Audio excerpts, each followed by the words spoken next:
ಯಾರಿಗಾದ್ರೂ ಒಬ್ರಿಗೆ ಒಂದ್ 10 ನಿಮಿಷ ಕಣ್ಮುಚ್ಚಿ ಕೂತ್ಕೊಳ್ಳೋದಕ್ಕೆ ಹೇಳಿ. ಯಂಗ್ಸ್ಟರ್ಸ್ಗೆ ಇವತ್ತು ಮೊಬೈಲ್ ಬಿಟ್ಟು 10 ನಿಮಿಷ ಇರ್ತಾರ ಯಂಗ್ಸ್ಟರ್ಸ್, ಖಂಡಿತ ಅವ್ರ ಕೈಲಿ ಕೂತ್ಕೊಳ್ಳೋದಕ್ಕಾಗಲ್ಲ. ಕಣ್ಮುಚ್ಚಿ 10 ನಿಮಿಷ ಏನ್ ಯೋಚನೆ ಏನಾದ್ರೂ ಬರ್ಲಿ, ಮನಸ್ಸಿನ ಆಳದಲ್ಲಿ ಯಾವ ಯೋಚನೆನಾದ್ರೂ ಓಡ್ತಾ ಇರ್ಲಿ, ಅದಕ್ಕೆ ಸಂಬಂಧ ಇಲ್ಲ. ಜಸ್ಟ್ ಅವ್ರನ್ನ 10 ನಿಮಿಷ ಕೂಡ್ಸಿ, ಕಾಮಾಗಿ ಕೂಡ್ಸಿ.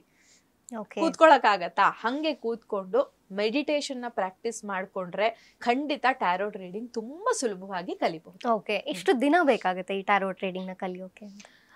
ನನ್ನ ಪ್ರಕಾರ ಬೇಸಿಕ್ ಆಗಿ ಅದರ ಬಗ್ಗೆ ಒಂದು ನಾಲೆಡ್ಜ್ ತಗೊಳ್ಳೋದಕ್ಕೆ ಒಂದು 15-20 ದಿನ ಸಾಕು.